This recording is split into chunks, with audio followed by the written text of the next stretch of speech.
que eran uno para cada función, lo cual está mal, eso se consideró mal, y de hecho, como se había avisado, el ejercicio de desarrollo, digamos, el de programación, era el que más peso tenía, y esos están desaprobados independientemente de los otros puntos. Y los que consideran uno solo también es incorrecto, porque generas un bloqueo donde no tenés que tenerlo, con lo cual esos también se consideraron como mal, y bueno, no les va a alcanzar para aprobar el examen. Obviamente no quiere decir que se tienen que rasgar las vestiduras, cuando vayan al recuperatorio ya saben lo que tienen que hacer. ¿Está? Entonces, lo correcto era utilizar dos mutex. Otros errores que vimos, bueno, yo vi variaciones de la más rara, digamos, declaraban los dos mutex y bloqueaban los dos como si fuera que estaban tratando de evitar un deadlock. En realidad era muy simple, tenías que darte cuenta que tenías que, antes de acceder, ya sea para lectura o escritura, al stock nacional o stock importado, bloquearlo y desbloquearlo. Había algunos que no se daban cuenta de bloquear, digamos, de bloquear el mutex antes del if, lo hacían adentro, solamente cuando accedían para modificarlo, pero no para leerlo. Eso también está mal, eso lo vimos en clase, que no es solo escritura, también en la parte de lectura también tenían que bloquearlo. Eso quizás, obviamente, no es que está desaprobado, si ahí se les baja nota porque no fue en el momento correcto que lo bloqueó. Y mismo en la liberación también se bajó un poquito de nota si lo liberaban después del SEAUT, porque vos cuando tenés una sección crítica la tenés que proteger el menor tiempo posible. Entonces, cuando vos tenías que hacer la actualización del stock nada más, vos solamente tenías que bloquear, actualizar, liberar, y después, si tenés ganas, poner el SEAUT. Si el SEAUT, llegado el caso, poner otro mutex si te hace falta bloquearlo, pero no lo metas dentro del mutex de la variable stock, ¿se entiende? Porque en ese caso estás perdiendo. Eso no se consideró como para desaprobar, obviamente, sí se bajó un puntito por eso. ¿Qué más? Después, en general, las preguntas complementarias, las teóricas, estaban relativamente bien. Me extrañó que muchos sugerían que sí o sí era más rápido la versión concurrente, lo cual varias veces explicamos por qué no eran. Repasen eso. Y no, en principio eso. No sé, vos, Julián, ¿tuviste algún otro error? Que quieras así, cuando demos las notas, ya digamos, te equivocaste acá, sos de este caso, chau. Bueno, después errores de sintaxis cuando lanzaban los hilos, o sea, tenían que poner cómo se llama la función, coma y el parámetro que se envía, que en este caso era un número. Y después cuando hacían el join también, bueno, algunos tuvieron errores ahí de sintaxis Sí, también. sí, yo tuve errores sintácticos, se ve que no han programado, punto y coma que faltaban, pero no solamente eso, es como dice Julián, es el nombre de la función, coma, el número, lo ponía entre paréntesis, eso raro. Y un error que yo bajé nota porque eso genera errores y de hecho varios se equivocaron, ya no desaprobados, pero sí tuvieron problemas, es el nombre de los mutex. ¿Está bien? Acuérdense, alguien que tiene el micrófono abierto metiendo ruido, por favor. Acuérdense, eso de programación, que los nombres de las variables tienen que ser descriptivos.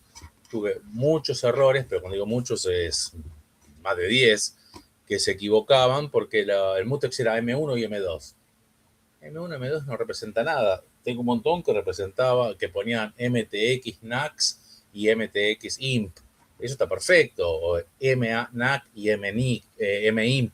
Entonces, mutex nacional, mutex importado. Pero M1 y M2 no solo no genera nada que confunde a quien está corrigiendo o siguiendo el programa, sino que les ha hecho equivocar. Tengo alumnos que, como se llamaban M1 y M2, que no tiene ningún sentido, en la variable, en la función, por ejemplo, con el hilo actualizar stock, bloqueaban uno y desbloqueaban el otro.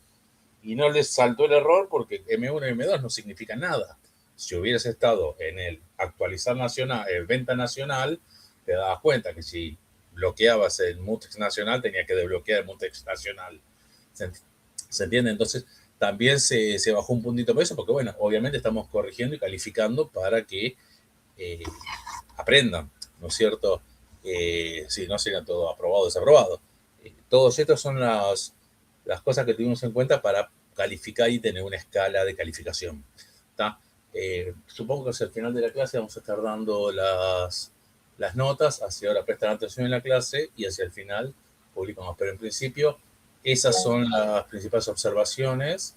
Eh, no sé, Julián, si querés comentar algo más. Ahí veo que alguien quiere hablar, pero igualmente de esto vamos a hablar después al final. Pero, Julián.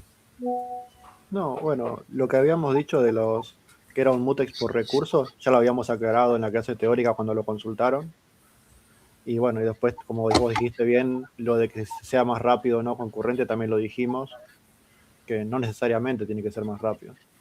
O sea, más que nada lo que estamos buscando con la concurrencia es la integridad de los datos, que no haya datos inconsistentes ni nos queden una variable entera negativa cuando hacemos una cuenta, porque si tenemos un saldo, si tiene que quedar en cero, no puede quedar, permitir que sea saldo negativo y seguir haciendo extracciones aunque no tenga saldo.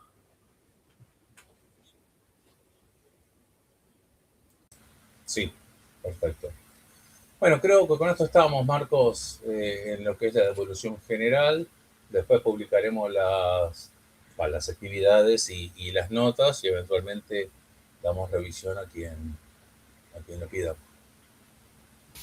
Bien, ahí había levantado la mano eh, Valentina, creo, Sí, Herrera. Valentina me pareció. Sí. Hola, buenas. Sí, no, fue sin querer. Ah, perfecto. Bueno, bueno, después tema parcial, ahí como dijo Diego, lo vemos sobre el final de la clase. Así que bueno, empezamos con el tema de hoy ya, que es el problema del productor consumidor. Bien, acá tienen de qué se trata el modelo, un diagrama. Tenemos por un lado un productor, que va a ser un hilo, y un consumidor que también va a ser otro hilo. En medio va a haber un buffer que lo van a compartir entre los dos. Es una cola limitada con cierta capacidad, donde el productor, como bien lo dice su nombre, va a producir ítems que los va a poner en el buffer. Y del otro lado tenemos al consumidor, que es el que va a consumir esos ítems. Y los va a ir sacando del buffer. Bien, uno pone en el buffer y el otro lo saca. Si llegamos a la máxima capacidad del buffer, se va a llenar y el productor no va a poder seguir produciendo porque no tiene ningún lugar en la cola para insertar los ítems que vaya generando. Bien, entonces en este caso cuando el buffer está lleno, el productor va a tener que quedar esperando hasta que se liberen espacios y de ahí poder seguir produciendo e insertando datos. Del lado del consumidor es al revés, digamos, va a tener que esperar cuando el buffer esté vacío. Porque, bueno, si no hay nada en el buffer, no tiene sentido que consuma, ya que no hay ningún dato. Entonces, en este caso, el consumidor no puede extraer hasta que haya datos. ¿Ve? Si está el buffer vacío, se va a quedar esperando. Entonces, el modelo es este.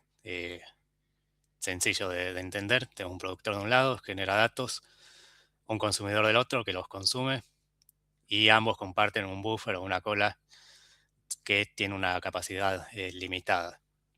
Bien. ¿Esto se entiende? El modelo del productor consumidor. Sí, sí, se entiende. Bien.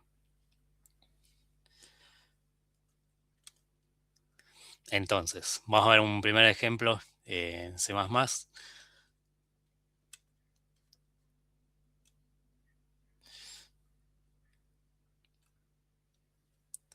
Acá tenemos el buffer, que va a ser el recurso compartido, y vamos a lanzar un productor y un consumidor. Bien. Bueno, el productor va a ir produciendo los datos, en este caso va a ir poniendo números en el buffer. Bien, este es un tipo de datos de C++, una cola que va a almacenar enteros. y vamos a hacer que produzca 100.000 ítems. Bien, va a ir poniendo los números ahí y tenemos del otro lado el consumidor que va a ir consumiendo esos ítems. También va a ir recorriendo 100.000 veces y los va a ir sacando. Se va a fijar si la cola está vacía para no consumir y si hay ítems, los va a consumir. Bien, con el punto pop. Entonces, esto sería así a primera instancia lo que vimos ahí en el diagrama. Bien, un productor que produce datos y un consumidor que los va extrayendo del buffer compartido. Entonces, si lo ejecutamos, vemos en este caso salió todo bien. Se consumieron todos los ítems. Acá al final vamos a ir viendo si quedaron ítems por consumir o no de los que se produjeron. Y en la primera ejecución vimos que fue todo ok. Bien, vamos a ejecutarlo de nuevo.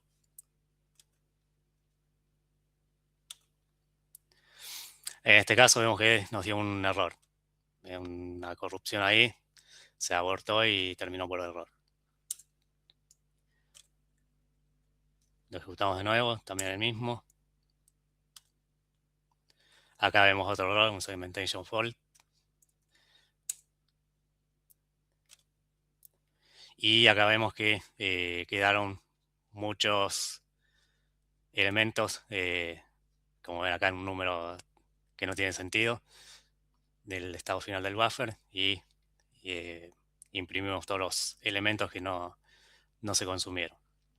Bien, entonces ahí vimos que, bueno, en la primera salió todo bien, de casualidad. En la segunda hubo ahí un error. En la tercera el segmentation fault, que se trató de acceder a un espacio de memoria que no se podía o no existía. Y después vimos el otro caso de que quedaron, si bien terminó bien, quedó ahí como inconsistente los elementos y quedaron también elementos en el buffer que el consumidor no los consumió. Bien. Entonces este es el primer ejemplo. No protegimos nada, como vimos, y pasaron cosas variadas. Entonces, ¿qué puede salir mal? Bueno, ahí los vimos varios casos. Tenemos, bueno, este escenario donde producimos datos en el productor, lo ponemos en el buffer compartido, tenemos el consumidor que los extrae y los procesa. Y hay una capacidad finita. Bien, primer tema, si el productor es más rápido, el buffer se llena.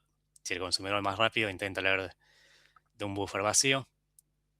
Y vimos que hubo corrupción en los datos. Bueno, primer problema, el desbordamiento. El productor escribe cuando el buffer está lleno. Puede que sobreescriba los datos aún bien no procesados. Hay una condición de carrera. Ambos acceden simultáneamente al buffer sin coordinación y se corrompe el estado compartido. Y por último, un subdesbordamiento. Cuando el consumidor lee del buffer estando vacío. Bien. Donde puede obtener datos basura, se cuelga o pasan esos errores que vimos recién. Entonces, ¿por qué falla el ejemplo? Tenemos operación no atómica, que es las operaciones de la cola, el pop y el push, que es de, bueno, insertar o sacar datos de la cola, y no tenemos el orden garantizado tampoco. Bien, entre leer el tamaño y modificar el contenido, otro hilo puede actuar. Y bueno, como vimos, es el sistema operativo el que decide cuándo le da CPU a los hilos para que ejecuten. Entonces, ¿qué vamos a necesitar? Mutex para garantizar el acceso exclusivo al buffer, bien, que solo un hilo lo pueda acceder a la vez. Bueno, después variables de condición, que bueno, va a permitir que el hilo espere hasta que el buffer esté listo, y una sincronización correcta para que no tengamos esos problemas de condición de carrera y demás, ¿no? Entonces, vamos a agregar 2 mutex al ejemplo para que se bloqueen y no accedan al mismo tiempo. Entonces acá yo tengo varias versiones del productor consumidor. Voy a sacar esta. Y vamos a ver la segunda opción o ejemplo. Bueno, el punto H es igual, voy a tener productor consumidor, los métodos. Y en la implementación, acá sí ya vamos a simular el tamaño finito, la capacidad del buffer.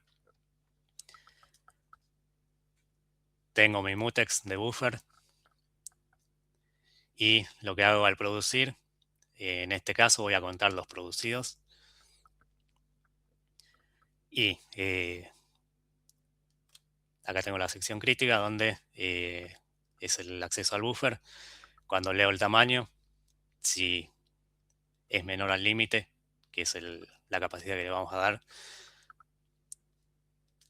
genero el ítem, cuento que producí eso y libero el mutex. Y acá en el consumidor, bueno, cuando accedo al buffer para ver que no esté vacío y consumir, lo mismo, ¿no? Hago el lock y el unlock después, cuando ya consumo el ítem del buffer. De este modo, vamos a ver que ya solucionamos esa parte de que acceden los dos al mismo tiempo y se generan las condiciones de carrera. Acá cambio a mi versión 2 del productor consumidor. Y vemos qué pasa.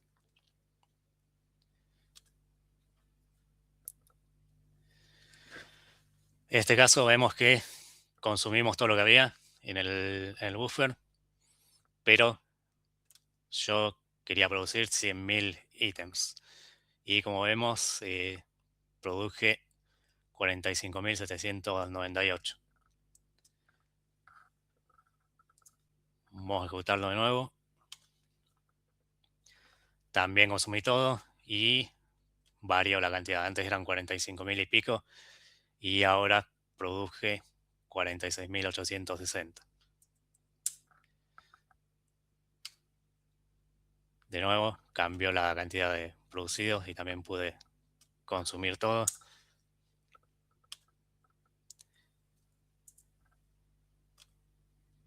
Y acá también varía la cantidad de producidos y al final quedaron ahí unos 5 elementos que no pude consumir. Bien. Entonces, ¿qué pasa acá? Porque, como vimos, yo quería producir 100.000 y estoy produciendo mucho menos de los que tenía pensado producir. Y hubo un caso que me quedaron algunos ítems por consumir también.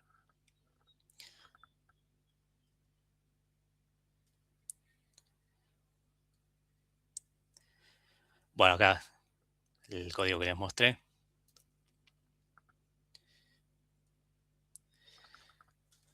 Y acá tenemos las limitaciones que tenemos de esta forma. Por más que le pusimos el mutex, solucionamos el problema de errores de acceso a memoria y condiciones de carrera, pero tenemos un problema que es el del buffer lleno. Si el productor genera datos más rápido de lo que el consumidor los procesa, el buffer se llena y los nuevos elementos se descartan silenciosamente. Y buffer vacío, si el consumidor es más rápido, intenta leer un buffer vacío. Sin notificación, simplemente no hace nada en esa iteración. Bien, entonces vamos al código y ver un poco mejor por qué pasa eso. Vimos el primer problema de que tenemos el buffer lleno y el productor descarta silenciosamente los ítems que tiene que producir. Bien. Entonces acá en las iteraciones hace en total las 100.000 para producir los 100.000 números, pero acá en el mutex, si acá está lleno,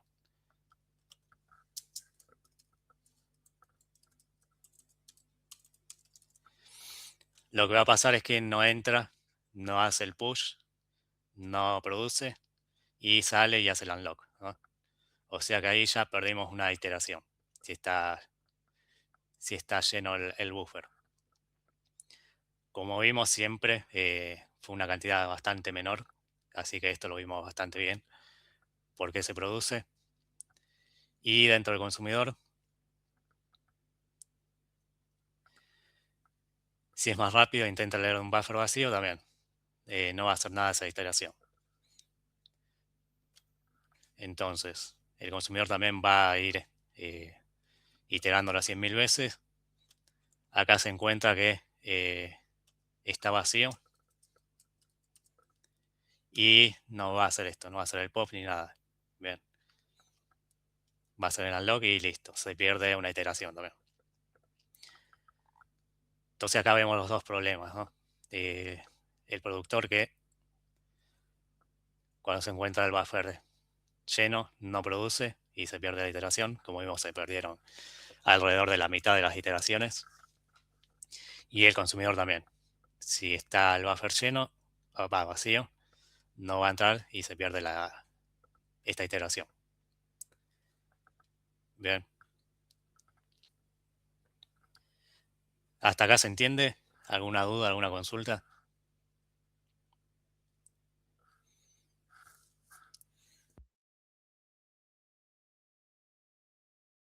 No, creo que se entiende bien, ¿no? Por ahora estoy bien. Buenísimo.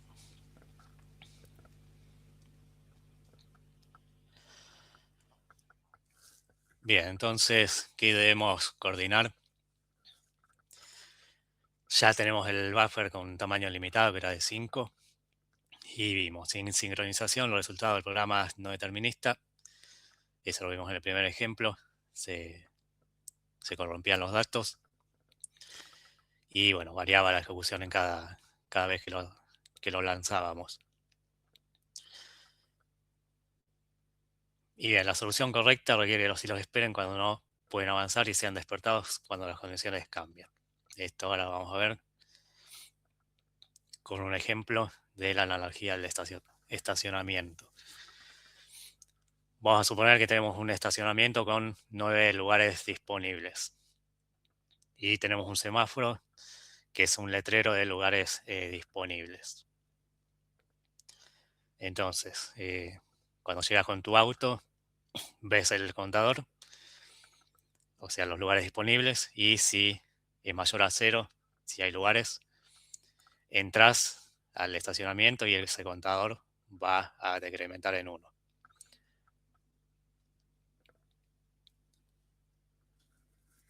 En el caso de que el contador sea 0, o sea, no hay espacios en el estacionamiento, esperas afuera hasta que salga alguno y puedas entrar, ¿no? Bien, suponemos que entraste, se decrementó el contador y después saliste del estacionamiento, entonces ahí el contador va a subir en 1, ¿bien? Se liberó un espacio en el estacionamiento para que alguno que esté esperando acá entre.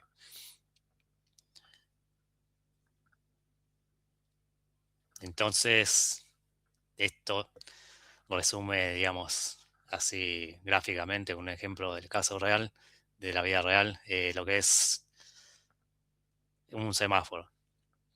Este es otro mecanismo de sincronización que tenemos y lo vamos a aplicar al productor consumidor. Definición formal, Un semáforo es una estructura que encapsula un contador de permisos no negativo y expone exactamente dos operaciones atómicas, que son la wait y la signal.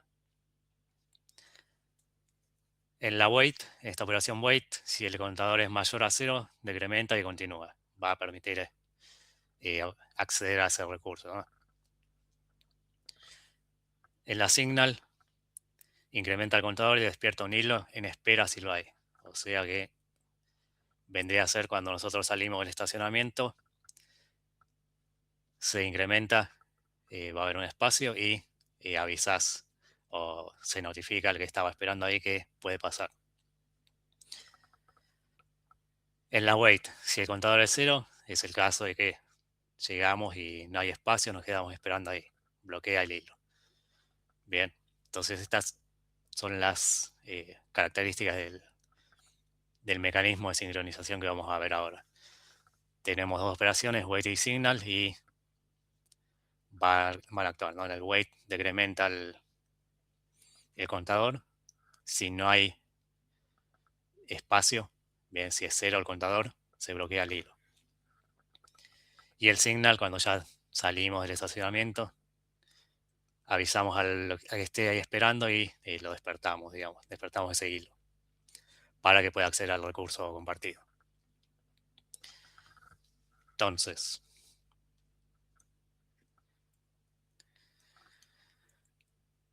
con la analogía del estacionamiento, bueno, tenemos las plazas totales, los lugares que tienen estacionamiento, que va a ser nuestro contador inicial.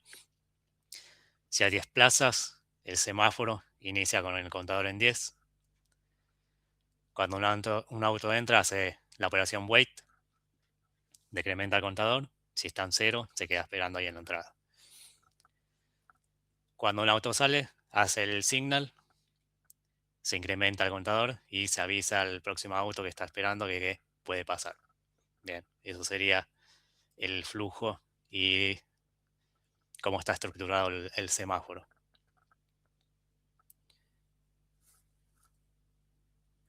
Bien. Vamos a ver el ejemplo en C++.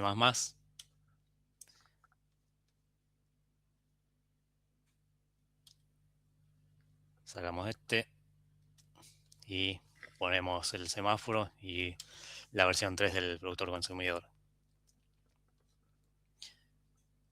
Bueno, la versión 3 es lo mismo, tiene estas funciones. Y tenemos el semáforo. Acá incluimos condition variable. Bien. Tenemos nuestra estructura de semáforo. Acá tenemos el contador que dijimos. Vamos a tener un mutex para las operaciones de wait y signal. Y una condition variable. Bien. En la implementación,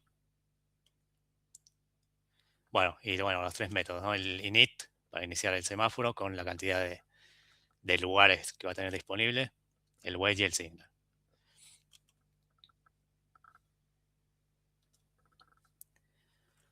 Acá en la implementación, el init simplemente va a poner los lugares que va a tener el número inicial del contador. En el wait tenemos un unique lock.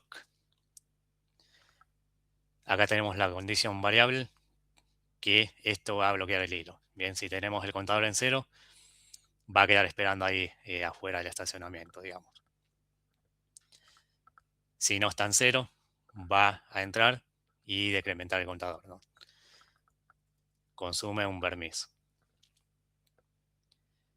Después, en el signal, tenemos también un unique lock, que ahora lo vamos a explicar bien. Y una vez que ya terminamos, como vimos, salimos del estacionamiento, incrementamos el contador, se libera un espacio.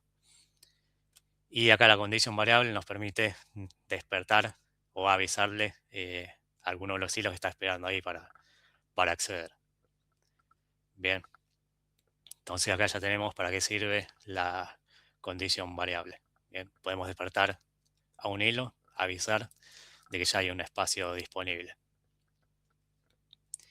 Y también acá nos permite hacer el wait para que quede esperando E. Entonces,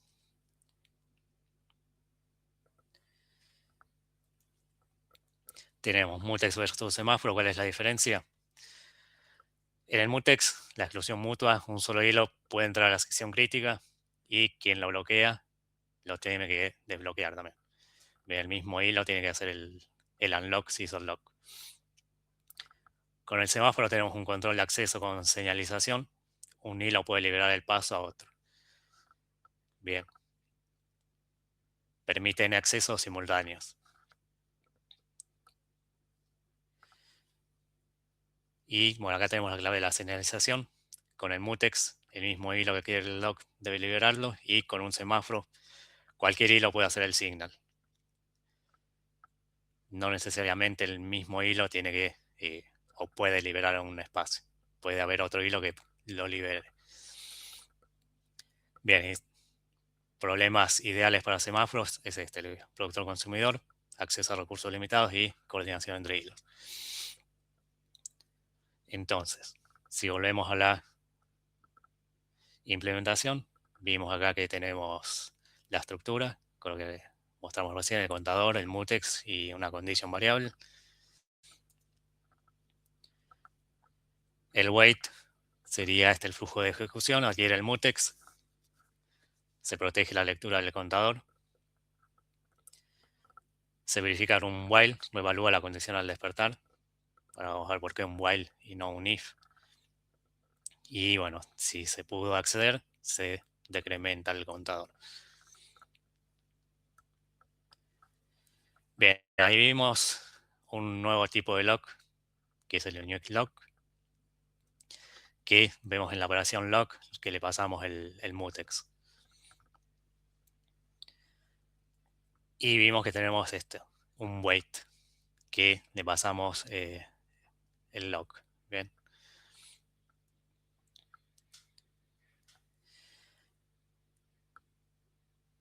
Bien, la función de la condición variable wait necesita soltar el mutex mientras el hilo duerme y volver a tomarlo al despertar. Si tuviéramos un mutex común con lock y unlock, no sería seguro ni automático hacer esta operación.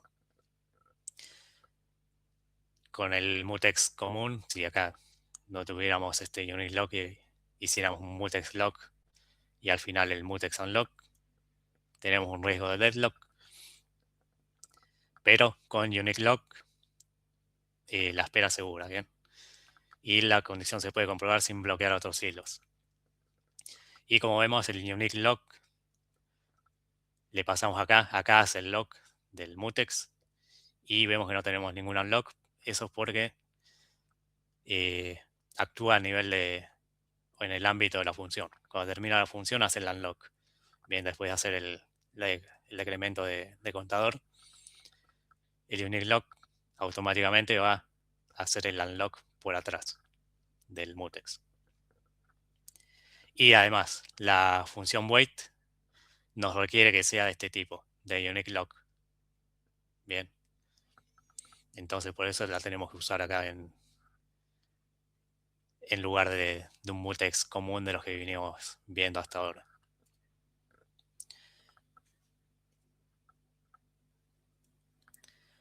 Bueno, la función signal es atómica bajo el mutex.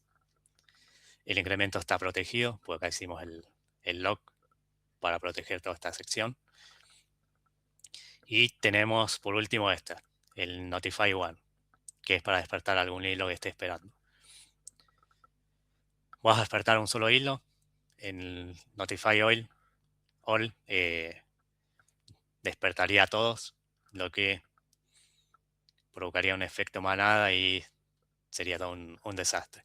Así que con el semáforo tenemos que notificar a uno nada más, no avisarle a todos que ya hay un lugar. Bien, vamos a ver en el código. No sé si hay alguna pregunta hasta acá, ¿se va entendiendo?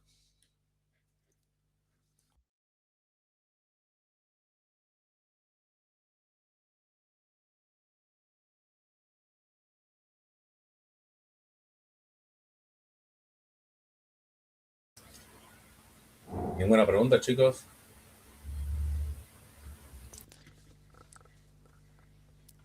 ¿Se entiende la implementación del semáforo? ¿La pudieron seguir? ¿Tiene alguna duda? Sí, se entiende. Yo tengo una pregunta. Cuando notificamos al hilo, ¿podemos elegir a qué hilo específico o se lo dejamos? No lo controlamos nosotros. No, se notifica y el sistema operativo va a decir cuál despierta. Ok.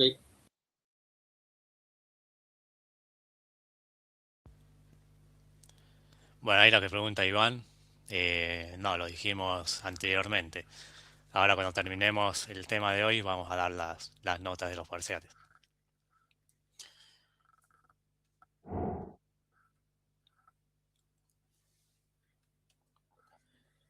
Bien, bueno, vamos a modificar el main para ya utilizar esta solución.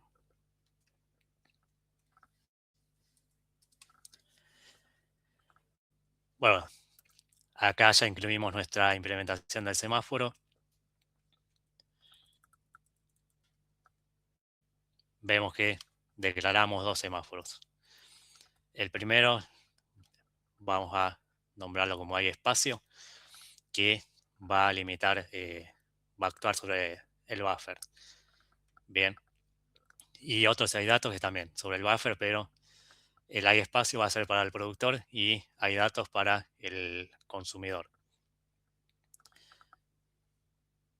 Lo iniciamos con el tamaño del buffer, hay espacio, porque al principio vamos a tener el buffer vacío, ¿bien? Y va a tener un límite de 5, como le habíamos puesto en el segundo ejemplo. Y el hay datos se inicia en 0 porque al principio no tenemos ningún dato. Así que no tiene sentido de que le pongamos un número mayor a 0, ya que estaríamos consumiendo algo que, o digamos, interpretando que hay datos para consumir cuando todavía no se inició nada, no se produjo nada. Bueno, el resto del código es igual. El hilo 1 es de productor, el hilo 2 es de consumidor. Hacen, bueno, respectivamente sus funciones y el join para esperar los dos, ¿no? Y después lo mismo. Vemos el estado final del buffer y si se pudo consumir todo. Entonces, también tenemos una tercera versión del productor consumidor. Bueno, acá importamos los semáforos que declaramos en el main. Tenemos el mutex del buffer, el mismo tamaño de 100.000. Y acá, ya dentro de lo que es el productor, antes de hacer el lock de la cola, lo que hacemos es un wait. Bien, esperamos a que haya un hueco libre. O sea, cuando llegamos, digamos, al estacionamiento, nos fijamos el cartel a ver si hay espacio con el wait. Bien. Si hay espacio, entramos. Bueno, se produce el ítem y una vez que producimos, avisamos de que hay datos. Bien, esto para el consumidor para que sepa que hay datos. Entonces, del lado del consumidor, tenemos un wait de hay datos. Bien. Esperamos a que haya al menos un dato. Y cuando el productor nos avisa que hay datos, ahí sí recién va a continuar la ejecución. Ahora hay alguien que quiere entrar. Ahí está. Bien. Entonces, el consumidor va a esperar a que haya datos, que el productor diga que haya datos. Va a hacer lo mismo. Protegemos el buffer con el mutex. Consume el ítem. Libera el mutex del buffer y le avisa al productor de que hay espacio para seguir produciendo. Bien, entonces acá vemos cómo están enlazados, ¿no? el productor espera que haya espacio para producir y es el consumidor el que le va a avisar que hay espacio cuando consuma. Y el consumidor va a esperar a que haya datos cuando el productor le diga que hay datos para consumir. Como vemos acá, y lo que dijimos recién, tenemos el semáforo de espacio que hace el wait, el productor, y es el consumidor el que va a hacer el signal de hay espacio. Ven, acá no hacemos un hay espacio y después el signal de hay espacio en el productor. Y en el consumidor hacemos el wait de hay datos y es el productor el que va a hacer el signal de hay datos. Bien. Por ahí podríamos pensar como venimos acostumbrados a trabajar con el mutex, de que sea el mismo productor el que haga el wait y el signal de hay espacio. O el consumidor que haga el wait y el signal de hay espacio también, ¿no? Como vemos, están diferentes. El wait lo hace el productor, el signal lo hace el consumidor, y acá el wait de datos lo hace el consumidor y el signal lo hace el productor. ¿Está bien?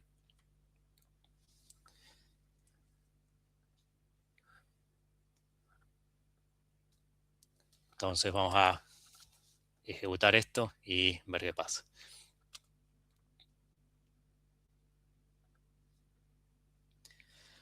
Acá se produjeron todos los 100.000 y se consumieron todos. Bien.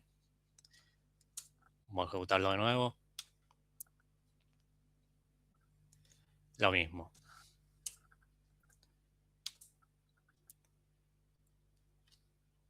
Vemos lo mismo. Vamos a ejecutarlo 2 veces más.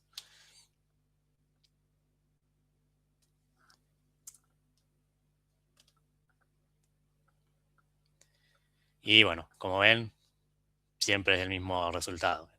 Bien, con el semáforo.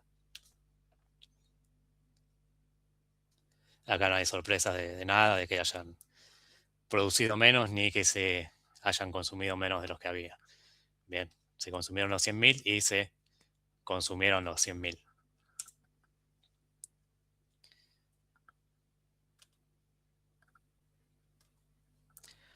Entonces, el productor consumidor con los semáforos nos queda de esta forma el flujo. Tenemos el productor espera espacios libres, el consumidor espera los datos disponibles y del lado del productor, el hilo este, lo primero que hace es esperar a que haya un espacio con el wait hay espacio. Si hay espacio, produce el ítem, lo pone en el buffer y avisa de que hay un nuevo dato, bien, con el signal de hay datos. Del lado del consumidor, espera que haya datos. Si hay datos, consume el ítem y avisa de que hay espacio en el buffer, ¿no? Entonces, vemos que tenemos los dos semáforos, el de hay espacio, cuenta espacios libres en el buffer, se inicializa en n con el tamaño del buffer, y el semáforo de hay datos se inicia en 0 y va a contar los datos disponibles en el buffer. Bien, entonces acá ya tenemos sincronizados los dos.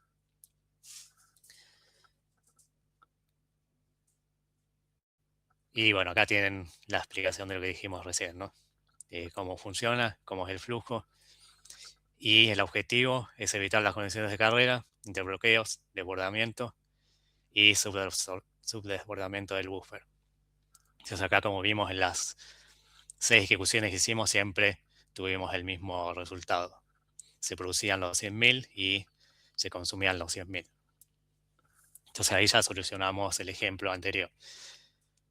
Que el ejemplo anterior, si bien no producíamos errores, sí teníamos ese problema de que se producían menos y se consumía menos en algunas ejecuciones que hicimos.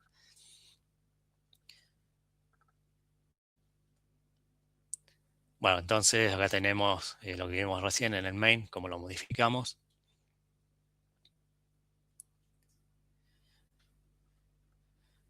Tenemos del lado del productor el control de producción, esperando a que el buffer tenga espacio disponible, y el aviso al consumidor cuando se produce un elemento.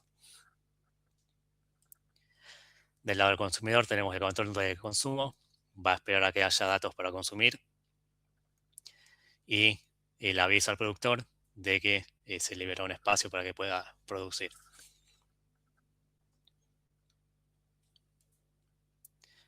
Bien.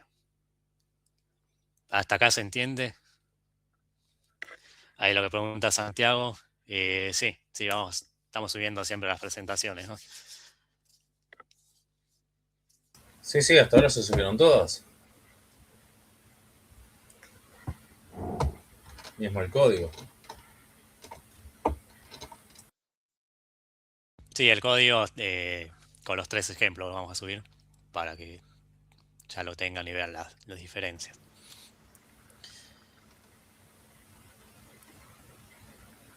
Bien, ¿alguna otra duda?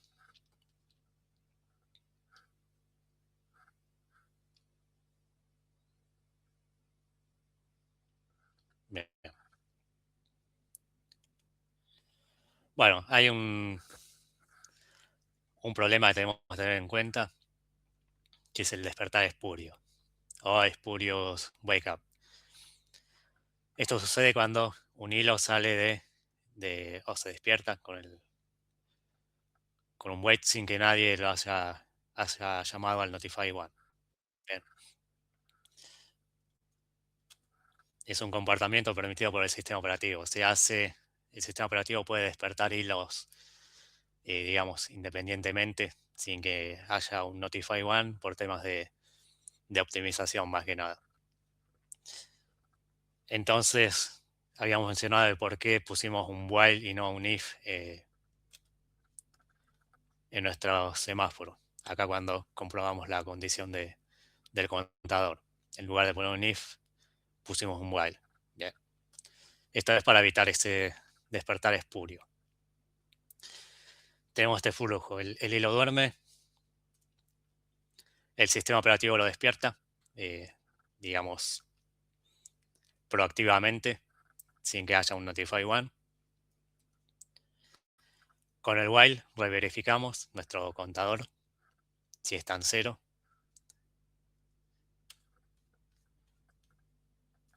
Bien, pues puede ser que esté en 0 con un if, justo sigue la condición, y después decremente queden contadores negativos. Bueno, con el while verificamos si se despierta por decisión del sistema operativo. Y si tuviéramos un if, bueno, fallaría en algunos casos. Entonces, analogía de while versus if. Con un while, bueno, suponemos que tenemos esta situación. Nos suena la alarma a la noche del despertador y nos despertamos, ¿no? Lo que hacemos con el while es agarrar el reloj y ver si efectivamente es la hora en la que nosotros queríamos levantar. Por ahí, no sé, te pusiste el despertador a las 7 y por algún motivo te sonó a las 3 de la mañana. Entonces, te suena y lo que haces con el while es ver si efectivamente son las 7. Como por alguna razón, alguna falla o algo, el despertador sonó a las 3, te fijas, no son las 7, bueno, seguís durmiendo. Es lo que hace el while. Bien, reviso otra vez a ver si efectivamente tiene que despertarse.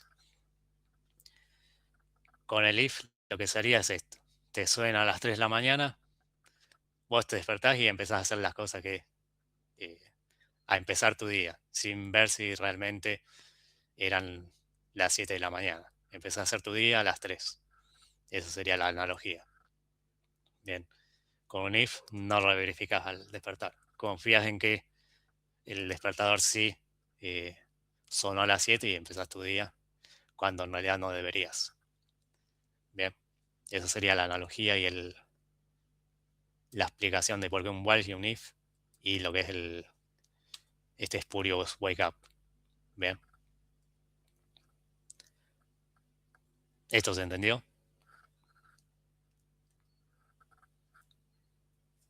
Sí. Buenísimo.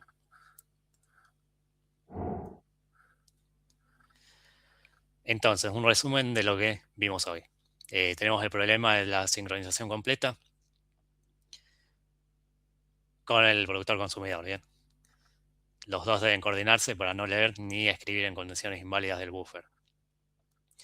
Vimos los semáforos y variables de condición, cómo gestionarlos de forma eficiente y despertarlos cuando las condiciones cambian, sin espera activa.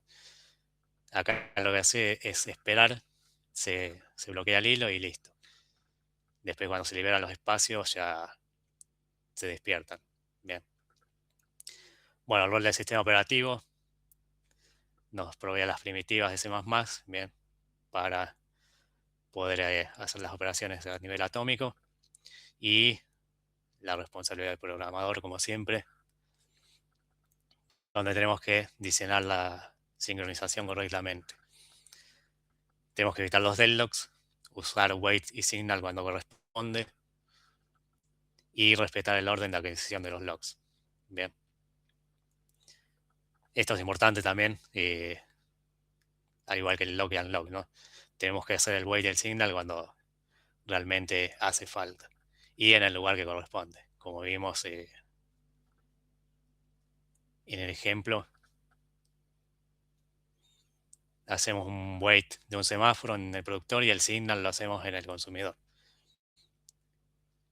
Y lo mismo en el consumidor, lo hacemos en un lado el wait y el signal lo hace el productor. Bien, ahí tenemos que, según el problema que estemos afrontando, analizar bien dónde hacer los waits y los signals.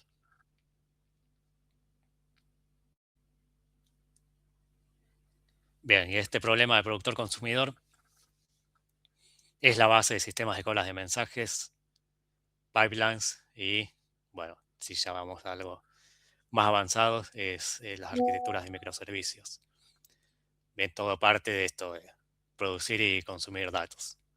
Bien, y con los semáforos es una de las formas en la que podemos sincronizarlo de forma segura, digamos. Bueno, hasta acá la teoría de hoy. Si hay alguna consulta, alguna duda, lo vemos, y si no, Diego, pasamos a los parciales, a las notas. Sí, sí, no hay dudas, ya pasamos esa parte, me parece que quieren ir ahí, pero bueno. El enunciado del TP, ¿lo vas a explicar hoy, lo vas a explicar luego? Lo explicamos ahora, si querés. Yo porque después vamos a estar con el examen y, no sé, se va a perder. Se va a perder, me parece. Aunque sea planteáselo, porque es para desarrollar en varias semanas, entonces estaría bueno, aunque sea que se lleven ahora un pantallazo para ya ir pensándolo. Después vemos lo del examen y acuérdense que está la actividad diaria y la semanal. Sí, Julián. Hola, perdón, recargué la página porque no me toma el micrófono. Tenía una pregunta con el tema de la llamada espuria. ¿Solamente ocurre por el sistema operativo o puede ser que otro hilo dentro del programa despierte al hilo y pase eso?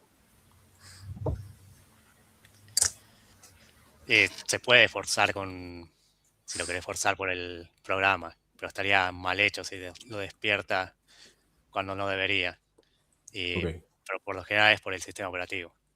Si vos lo Está bien. despertás en el programa es porque algo estás haciendo mal. Ok. Gracias.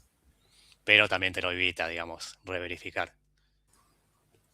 Tata.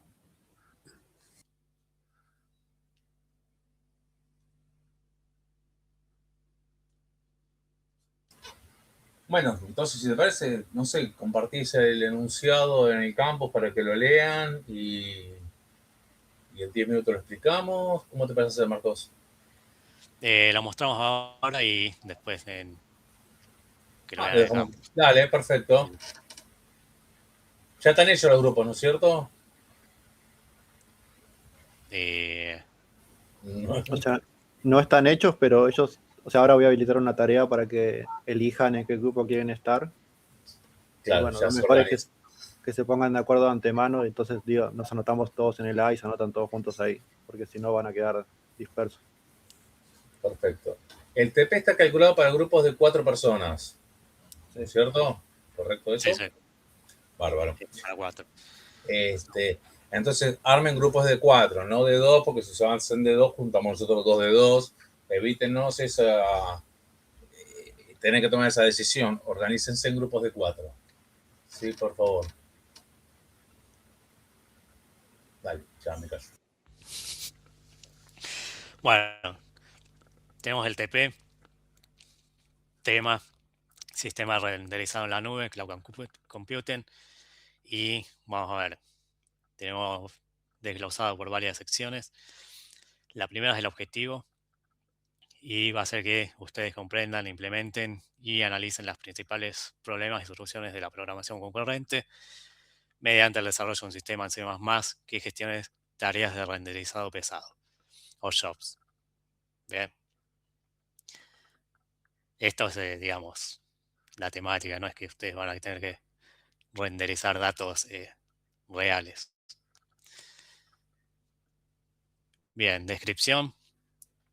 Van a tener que desarrollar un sistema de gestión de carga para una granja de renderizado, teniendo múltiples actividades concurrentes que van a interactuar sobre recursos compartidos de memoria y procesamiento. El sistema modela un entorno donde van a tener productores o nodos API y gateway, ¿bien?, donde se van a generar peticiones de renderizado de forma continua. Van a tener consumidores o worker node, donde esas peticiones se van a ir procesando, utilizando recursos de GPU simulados. Van a tener 2 buffers. El buffer 1 va a ser una cola de mensajes, van a tener un almacén persistente de memoria donde las tareas esperan ser asignadas a un nodo de cómputo. Y el buffer 2 va a simular el pool de la VRAM. Es un recurso compartido que representa la memoria de video activa con capacidad limitada a 5 slots de procesamiento simultáneo. Entonces, tenemos los requerimientos. El primer requisito es la programación concurrente. Van a tener que usar múltiples hilos. Cada job debe ser generado y procesado con hilos independientes. Bueno, las race condition van a tener que gestionar correctamente el acceso concurrente al contador global de tareas finalizadas con éxito. Exclusión mutua. 2 procesos no pueden acceder al mismo slot del pool de VRAM en el mismo instante. Productor consumidor. Sincronización de hilos para la inserción en la cola y extracción hacia el pool de VRAM con un límite de 5, ¿no?, como mencionamos recién. Bueno, Starvation y inanición. Este es el tema que vamos a ver la semana que viene. Van a tener que garantizar que los jobs de prioridad free se procesen incluso bajo alta demanda de usuarios premium. En esta parte vamos a ver este tema, como les mencioné, la semana que viene, pero ya lo tienen en el enunciado para considerarlo.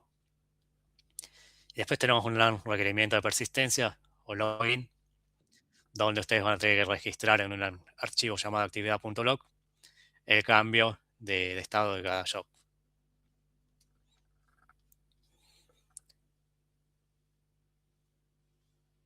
Bien, consideraciones de implementación. Prioridad de despacho. Las tareas con prioridad premium van a tener una prioridad 1, deben ser transferidas al pool de VRAM antes que las de prioridad free, que van a tener prioridad 0, independientemente de su orden de llegada a la cola de mensajes. Estructura de datos. Se debe utilizar una estructura de datos adecuada, cola, arreglo o prioridad, para representar tanto la message queue como el pool de VRAM.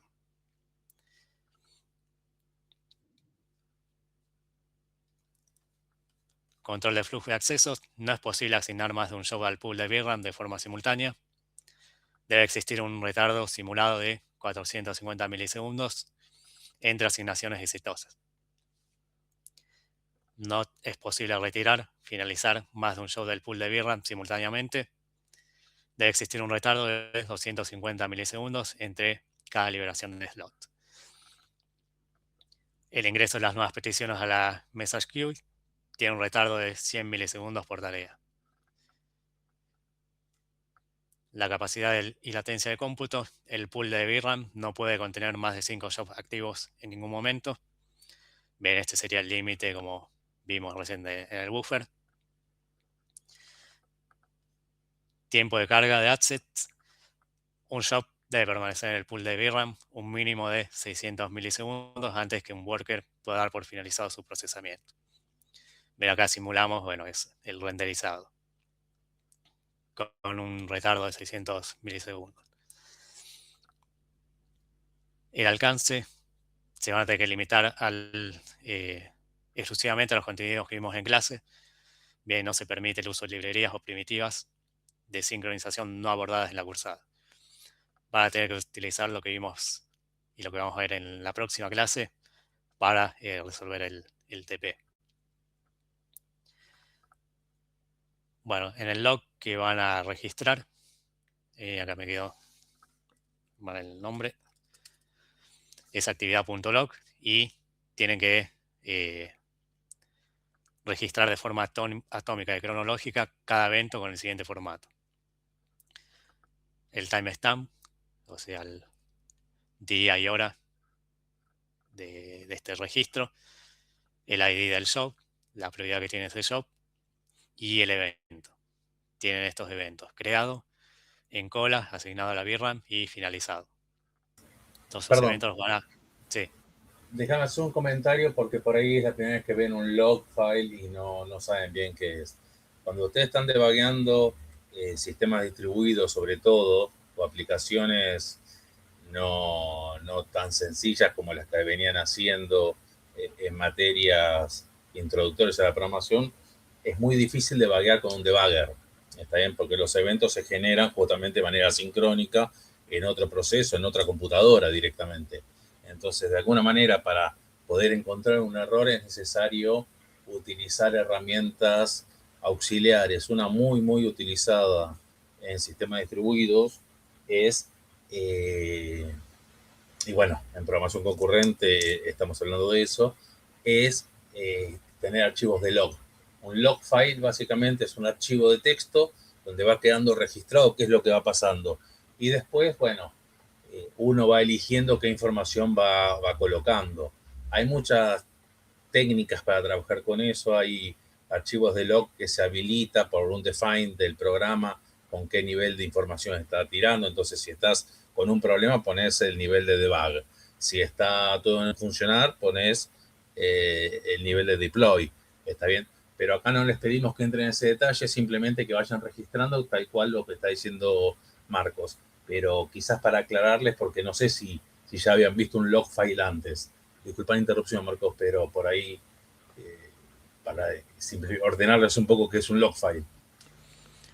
claro, sí, en lugar de usar la consola que hacen el cout e imprimen en la consola, todos esos registros van a ir a un archivo.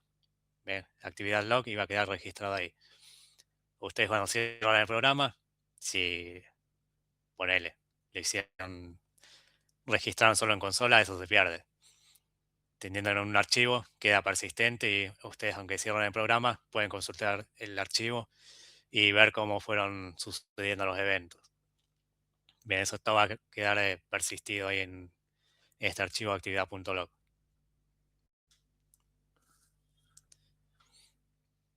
Y como les aclaramos acá, es de forma atómica. Acá sí van a tener que proteger el acceso a ese archivo para escribirlo.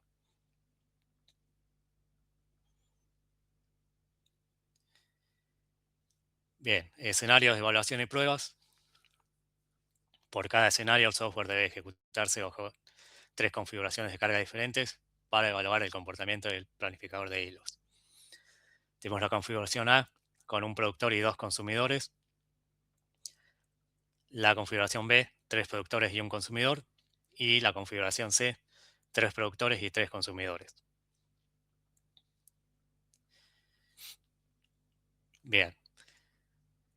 Escenarios obligatorios. Una prueba de carga masiva con 1500 jobs. Acá el objetivo es estresar los mecanismos de sincronización y el contador global para detectar posibles inconsistencias bajo un volumen crítico de datos. Prueba de vacuidad, 0 jobs. Van a evaluar que los consumidores entren en un estado de espera pasiva, correcto, sin realizar consumo de CPU innecesario, mientras el sistema esté ocioso.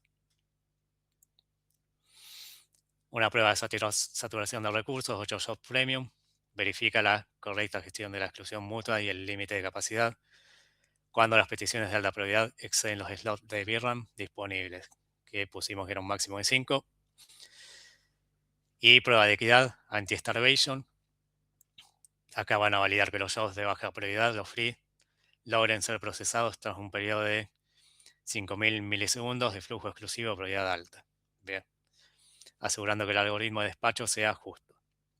Que no nos quede ahí algunos de los jobs gratis que nunca se ejecuten. Bien, porque hay otros de más prioridad.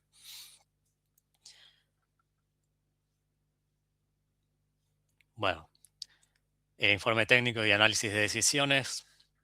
Van a tener que entregar un documento en formato PDF analizando los siguientes puntos críticos de desarrollo. Análisis de interbloqueos. Es posible que el sistema alcance un estado de deadlock dada la interacción entre la message queue y el pool de VRAM. Si no, justifique técnicamente su respuesta, identificando los puntos críticos. Gestión de carga inmediata. Dado que el tiempo de instanciación de un job es de 0 milisegundos, detalle por qué resulta indispensable aplicar técnicas de concurrencia en la etapa de producción inicial. Selección de primitivas. Fundamental la elección de los mecanismos de sincronización elegidos, basándose en la eficiencia que le da del código. Diagnóstico del live lock. ¿Existe algún escenario donde los hilos podrían cambiar de estado continuamente sin lograr un progreso real en el procesamiento? Si no, justifique su diseño, previene activamente esta condición. Esto también lo vamos a ver la semana que viene, así que no se preocupen, que ya para la semana que viene van a tener este tema explicado. Bien, normas de entrega. El documento van a incluir la estrategia de resolución del trabajo práctico.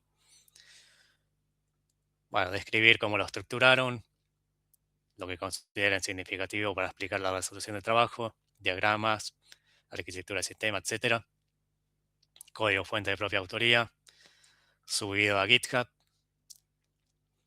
Un enlace a un video narrando las pruebas realizadas y mostrando el sistema de funcionamiento. Y los integrantes del grupo y qué tarea hizo cada uno.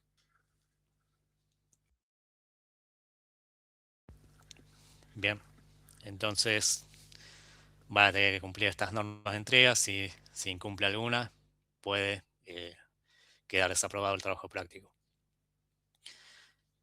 Fecha de entrega y evaluación. Bueno, el 6 de junio tenemos establecido hasta las 20 horas para que entreguen el TP por el campus. El 8 va a ser la defensa del TP. Para los que les haya ido mal o tengan algo que corregir, va a haber una instancia de recuperatorio. La entrega de ese recuperatorio va a ser el 20 de junio hasta las 20 horas. Y, bueno, la defensa de ese recuperatorio, ¿no? El 22 del 6.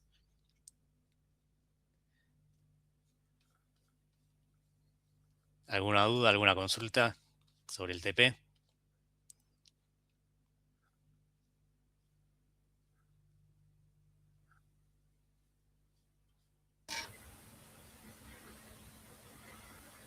Bueno, si no hay duda, comentamos un poquito. Es un TP que tienen que tener en cuenta que es de a 4 personas, por eso el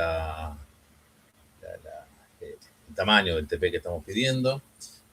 Fíjense que lo que hacemos es integrar todos los contenidos que se fueron dando de manera aislada, digamos, separaditos, uno por uno, en detalle, cada uno de las herramientas, cada uno de los problemas que tenemos, etcétera, etcétera, pero en un sistema que simula un problema real.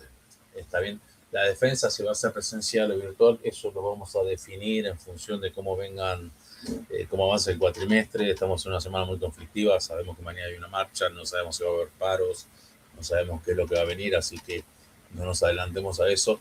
Tratemos de mantenernos con los cronogramas y vamos a ir definiendo a medida que podamos ir definiendo. ¿Está bien? Todo el TP se hace en el lenguaje que se estudió el curso, con las herramientas del curso. Ahí estaba. Te pregunto, Iván, ¿por qué la pregunta? ¿En qué lenguaje lo proponías hacer o lo hubieras hecho vos? Te estamos enseñando concurrencia en C++. ¿Qué lenguaje querías usar?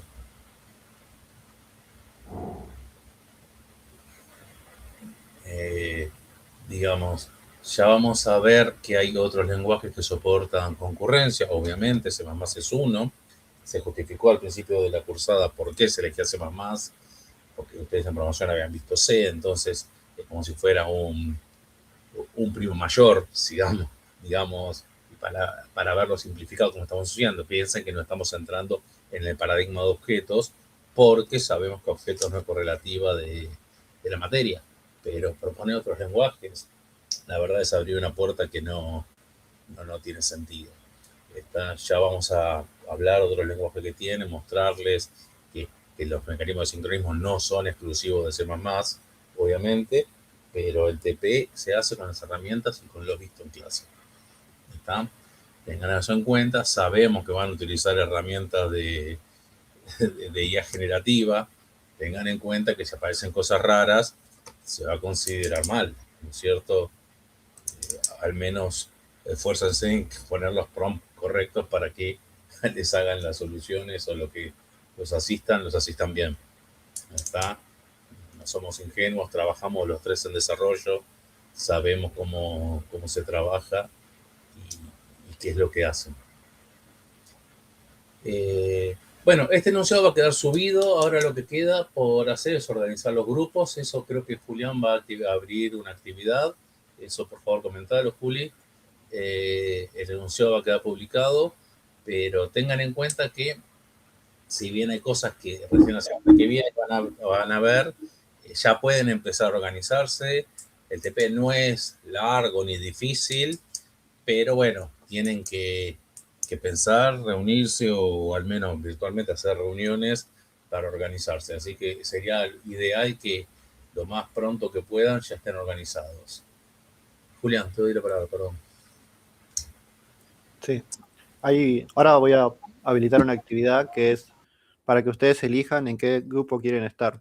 Como dijimos, el máximo es de 4 personas y solamente pueden estar en uno. Si se anotan en más de uno, no les va a dejar enviar el TP, y si no se anotan en ninguno, tampoco les va a dejar enviar el TP. Hay una actividad aparte que es para enviar el trabajo práctico una vez que lo tengan resuelto. Según cómo está configurado el campus, con que uno del grupo lo envíe, ya les cuenta a todos que lo enviaron. Igualmente, chequéenlo, les debería aparecer una vez que lo envíen, y si no, me mandan un mensaje y lo vemos qué es lo que pasó.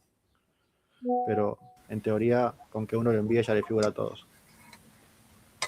Y acá entrando un poquito más en lo que es social, digamos, y de trabajo en equipo, ábranse a trabajar con otra gente. Cuando empiecen a trabajar profesionalmente, aquel que no lo hace, les va a tocar trabajar con gente que no conocen. Entonces, eso, no, nosotros somos dos, pero siempre trabajamos juntos y queremos trabajar nosotros dos.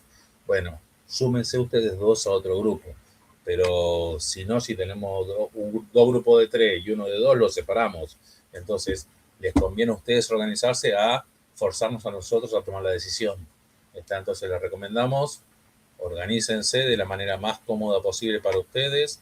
La idea es que trabajen lo más cómodo, pero no vamos a aceptar que haya 15 grupos de 2, 3 de 2, 3 de 3, 1 de 4. Los grupos son de 4. ¿Está? Por la carga del trabajo, por la carga de corrección, por varios motivos. Entonces, los grupos son de 4.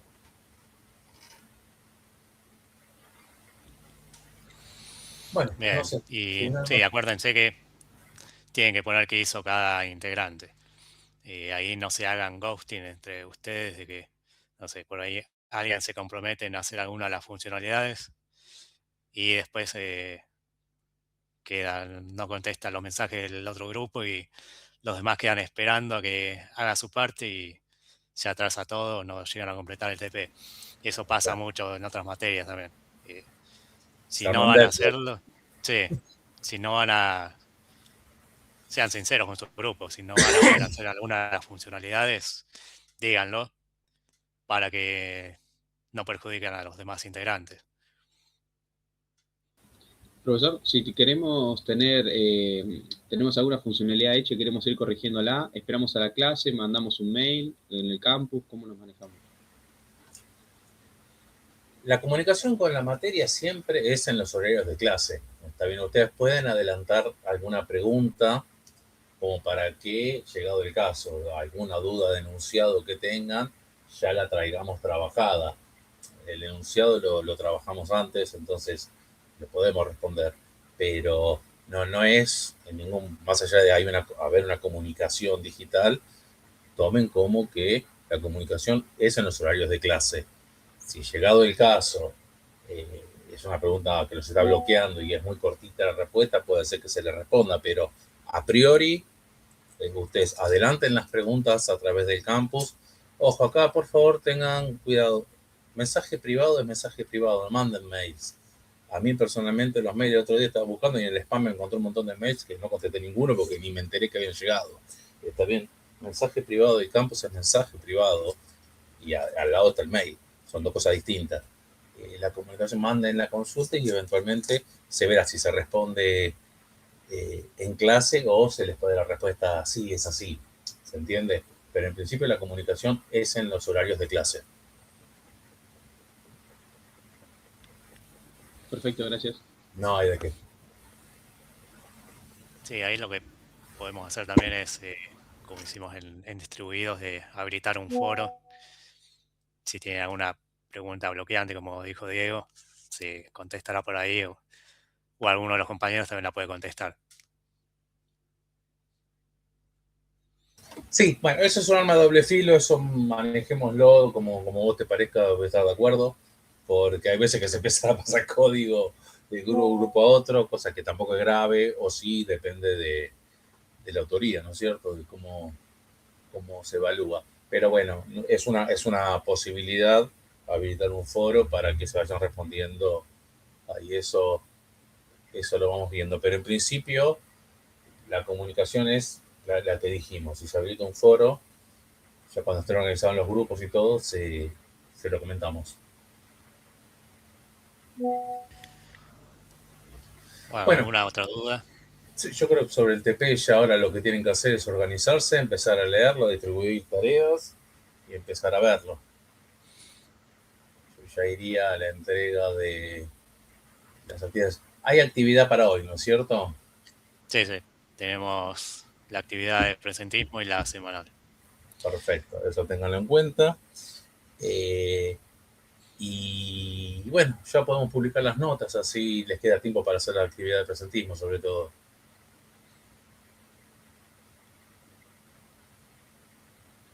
Bien. Bueno, la actividad de presentismo es sobre el tema de hoy, como siempre.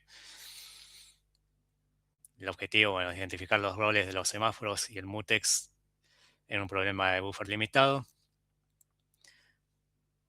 El contexto es de lo que vimos recién, el productor que genera 100.000 números y el consumidor los procesa. Se utilizan dos semáforos y un mutex, y la observación va a tener que ejecutar el programa al menos 3 veces, registrar si el programa finaliza correctamente y si el estado final del buffer es siempre vacío. Tienen como siempre el registro de ejecuciones y la parte que van a incluir en la entrega, el análisis, responder a estas 3 preguntas. ¿Qué sucede si inicializamos hay espacio en 0 en lugar de 5? ¿Por qué es necesario el mutex buffer.log si ya tenemos semáforos? El código del productor, ¿qué pasaría si intercambiamos el orden y ponemos el log del buffer antes del wait de hay espacio? ¿Qué problema se presenta? Contesta esas 3 preguntas, hace las ejecuciones y lo suben en PDF al campus. Bien. El código se lo está proveyendo, ¿no es cierto? Sí, sí, el código lo van a tener todo. Perfecto. Lo que Trata sí, que te pregunto para estimar el tiempo, porque ahora vamos a empezar con la revisión y por ahí nos demoramos un rato. ¿Calculás que hace falta que desplacemos el horario de entrega media hora más, te parece? ¿O tendría que alcanzar bien? Yo creo que... no, por las dudas los tenemos un poquito más. Juli, ¿podemos hacer Sí. eso? Extender así les damos, no sé, una hora más de la de siempre. Entonces ya el chico que tenía problemas para ingresar y eventualmente ya se soluciona todo. Porque vamos a estar dedicando la clase, va a ser un poquito más larga por la revisión, ¿no es cierto? Sí, lo que sí del código, solo van a tener que incluir estos tres: el main CPP, el productor consumidor versión 3 y semáforos, ¿no? Con los headers correspondientes. Solo esos tres archivos hacen falta. No hace falta que Claro. incluyan en la versión 1 y la versión 2. Porque bueno, no les va a compilar si lo incluyen todo. A menos que lo desvinculen, como dice yo acá. Abajo options y los haces disable boss y listo. Eso para que tengan en cuenta. Bien, y tenemos la actividad semanal.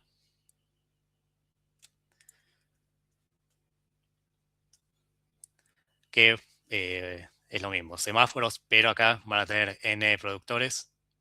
Bien. Y el objetivo es adaptar el sistema de sincronización para soportar múltiples procesos concurrentes y observar comportamientos no deterministas. Bien, el código actual funciona para un productor y un consumidor. El desafío es modificarlo para que existan tres consumidores trabajando concurrentemente. Modificar el main para lanzar hasta 3 hilos de consumidor, T2, T3 y T4. Ajuste de lógica, el productor genera 100.000 elementos en total. Para que el programa finalice correctamente, los consumidores deben repartirse ese trabajo. Debe quedar registro en el momento que un consumidor finaliza su ejecución. Debe quedar un registro del tiempo total que utilizó el programa. Utilizar únicamente log, unlock, wait y signal, de lo que vimos, lo que está en el código. Ejecutar el programa provisto al menos 3 veces, con un consumidor, 2 consumidores y 3 consumidores. Registrar si el programa finaliza correctamente y si el estado final del buffer es siempre vacío. Bueno, van a registrar como siempre las ejecuciones con la tablita. Y en el análisis van a tener que contestar. ¿Qué sucede si inicializamos datos en 3 en lugar de 0? ¿El orden en que los consumidores finalizan es siempre el mismo? Si no, ¿por qué? Si un consumidor es mucho más rápido que los otros, ¿cómo afecta esto al valor del semáforo datos?